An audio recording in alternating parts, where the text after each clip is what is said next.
I would like to share with you my 3 experiences.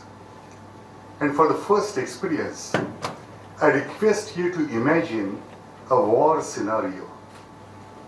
Unfortunately, it is very common, and the victims are innocent, helpless civilians.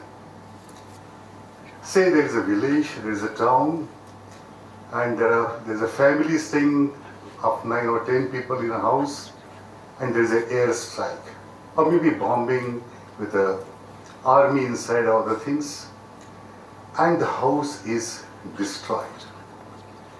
2 of them die on the spot, 2 others take the last breath in the hospital, and the other severely injured persons undergo intense treatment. Next day morning, the patient wakes up and realizes that he has lost a body part. His body is incomplete, he knows. He recollects that his family is also incomplete. And whatever he has created in the past, maybe his house or business, it is in ruins. And he has no clue whatsoever what lies in his future. Unfortunately, I have witnessed too many such tragedies while treating the survivor. Medicine Sans Frontier, or Doctors Without Border, provides medical help to the needy persons in a conflict zone or disasters, man-made or natural. In war scenario, it doesn't take any side based on any political concepts or any religious inclination. That provides medical help only based on medical needs. I had an opportunity to participate in humanitarian missions in Syria, in Yemen, and in Mosul, Iraq so far. Situation is always very intense. That challenges your physical capacity and psychological tenacity. It really is horrifying and painful. Let me share with you. Once I treated 2 wounded children. What had happened, they were playing with a ball, and that went on the ground, and that landed on a landmine. There was a huge explosion that devastated both the legs and hands. Victims of war, innocent children. Let me share with you another experience. In Mosul, it was with a post-war to treat the neglected wounds. While I was examining cases, one interpreter conveyed to me that a lady wants to show me a photo album. Most often, we relate photo albums to all happy moments. I opened the album and I saw the photos of injuries and war wounds of her family members who were trapped in war, couldn't get timely help because they couldn't come out during bombings, or that treatment was inadequate. So she was asking when she could bring them over here. This brutality of war gave me very, very disturbing experiences indeed. Now, after thinking about it,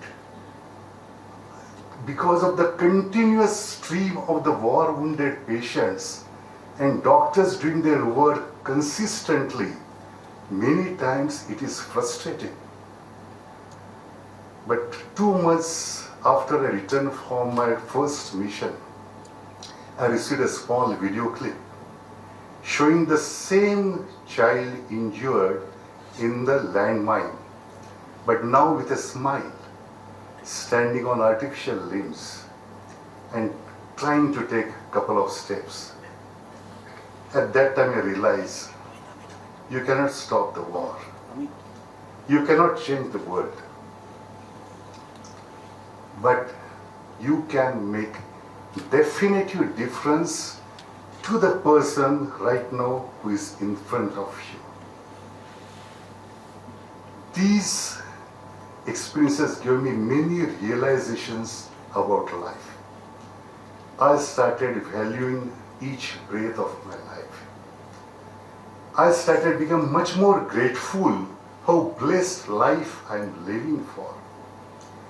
I started loving my family more. I became tranquil.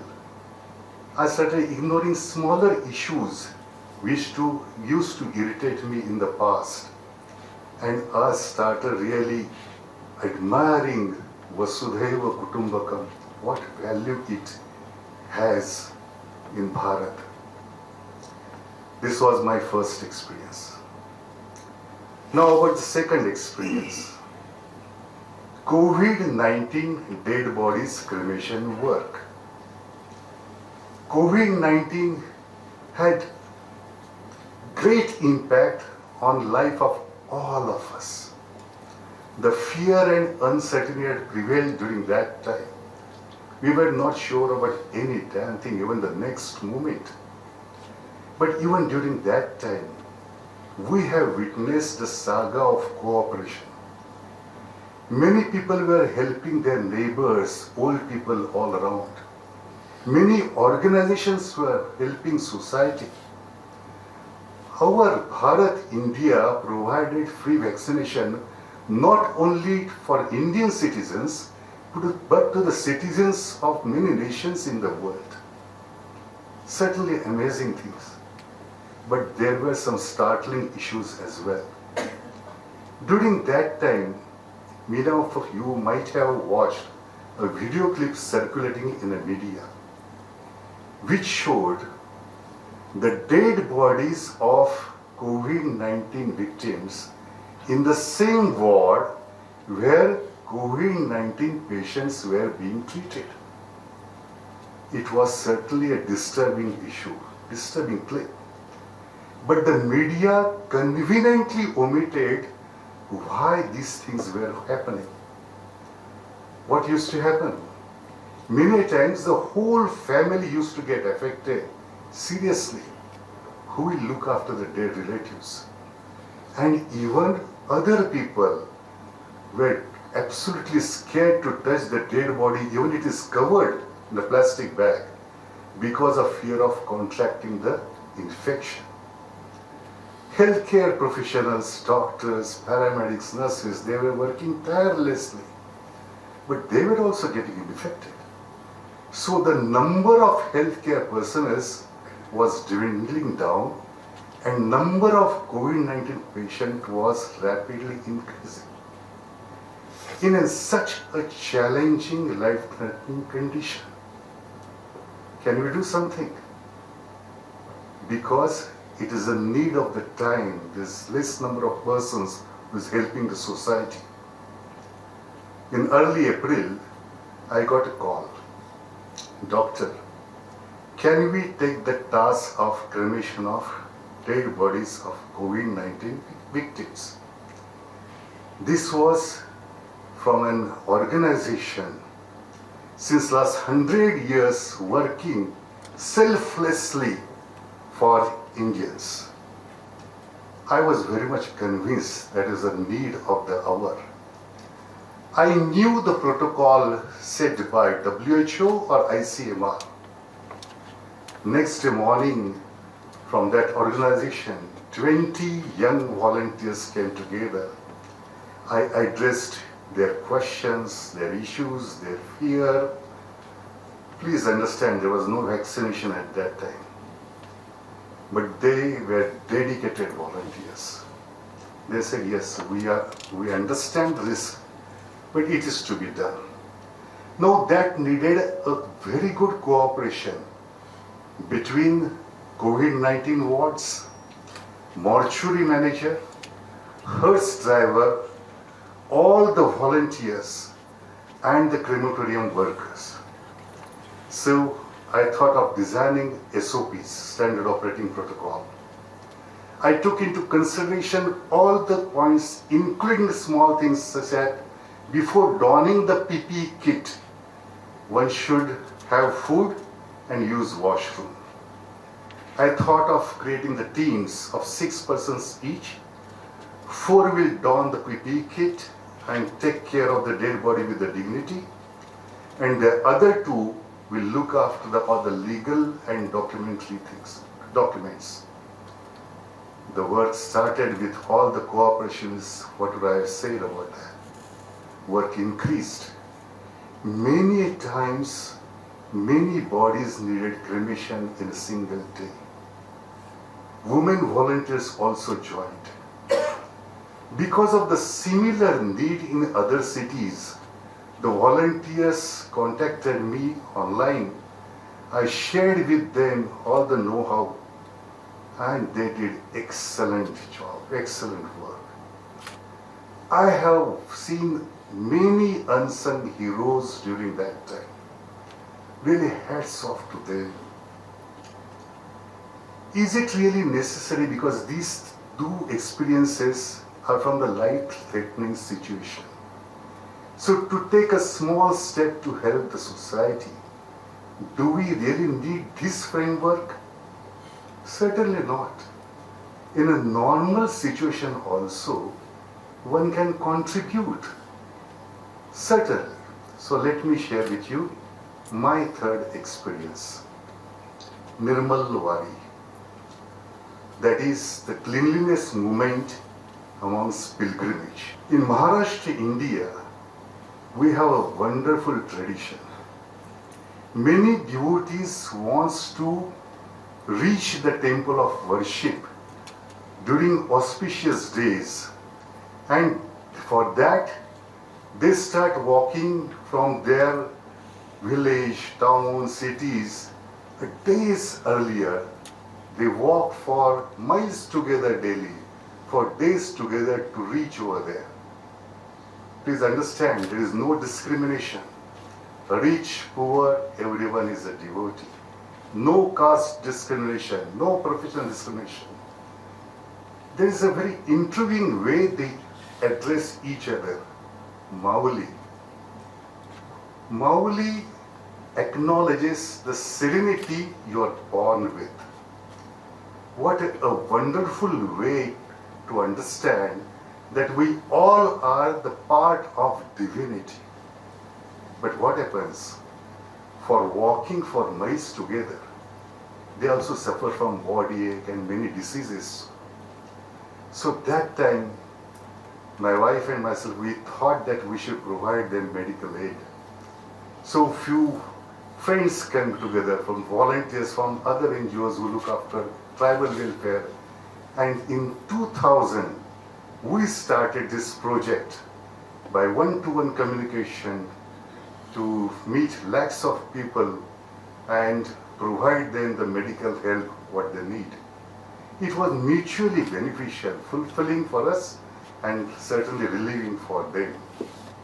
During that time, we thought of creating a questionnaire with many questions, asking them and understanding them, their life, and also communicating them about the social awareness and social courtesy.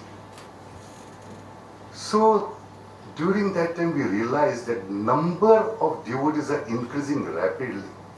So whatever available sources are there, they are now coming down. It is not sufficient. So in 2017, we came to know the urgent need about the sanitation issues and the garbage disposal, because the disease index was increasing in their villages. That survey told us. So our group, we thought that yes, this is a need, we have to pursue this task. There were two things were required. One, the availability of the mobile toilet blocks. For that, our group pursued the government consistently for months together with all the things together. And finally, the government agreed to provide the toilet blocks at the time of auspicious days during those yatras, waris, pilgrimage.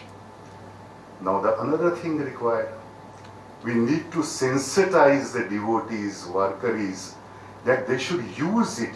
They should segregate about the garbage and use the garbage disposal. For that, what is needed is one-to-one communication. For one-to-one communication, to work race, the number is maybe just little less than 500,000. We need at least few thousand volunteers. So our group, we thought and we launched on social media the forms and the need and the guidelines. And to our joy and surprise, many citizens replied with all the details. So we sequenced them, we segregated them, we gave them the timing on those 3 days, which group used to go and communicate to them. And also with small video clips, we trained them how to approach.